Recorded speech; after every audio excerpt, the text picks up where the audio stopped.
Assalamualaikum warahmatullahi wabarakatuh. Perkenalkan, nama saya Anissa Slianingsi dengan NPM 2331-2013 dari kelas IF23B. Oke, di sini saya ingin membahas materi tentang pengenalan polimorfisme dan final pada pemrograman berorientasi objek.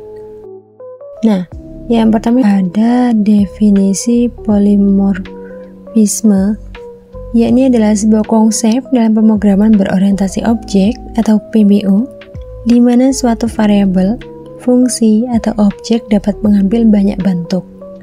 Nah, dalam konteks pewarisan, polimorfisme memungkinkan kita untuk memperlakukan objek dari kelas turunan sebagai objek dari kelas induknya. Nah, untuk definisi final, yakni sebuah kata kunci dalam banyak bahasa pemrograman yang digunakan untuk membuat suatu entitas, yakni bisa berupa variabel, metode, atau kelas, untuk menjadi tidak dapat diubah setelah diinisialisasi. Nah, selanjutnya itu ada jenis-jenis polimorfisme. Yang pertama yaitu ada polimorfisme statis atau offloading, yakni terjadi ketika kita memiliki beberapa metode dengan nama yang sama tetapi dengan parameter yang berbeda dalam satu kelas. Nah, yang kedua itu ada polimorfisme dinamis atau overriding, yakni terjadi ketika metode dalam kelas turunan mengoverride atau menimpa metode yang sama pada kelas induknya.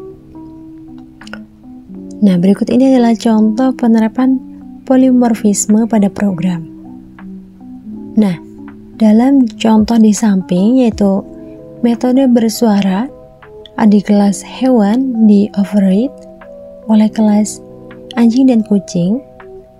Nah, ketika kita membuat objek dari kelas anjing dan kucing dan memanggil metode bersuara, yang akan dieksekusi adalah metode bersuara yang sesuai dengan kelas tersebut. Nah, apa sih keuntungan mengimplementasikan polimorfisme? Yang pertama yaitu fleksibel. Polimorfisme memungkinkan untuk mengganti algoritma atau perilaku objek tanpa mengubah kode yang memanggilnya. Yang kedua yaitu efisien. Kode menjadi lebih ringkas dan mudah diubah karena logika yang sama dapat digunakan untuk objek yang berbeda. Yang ketiga yaitu terstruktur. Kode menjadi lebih terorganisir dan mudah dipahami karena fungsi terkait dikelompokkan dalam kelas yang sama. Nah, selanjutnya itu ada penggunaan kata kunci final pada variabel, metode, dan kelas. Nah, yang pertama itu pada variabel.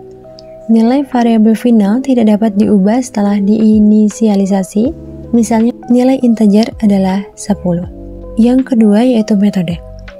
Metode final tidak dapat di-override oleh kelas turunan, misalnya final void ditampilkan. Yang ketiga yaitu kelas.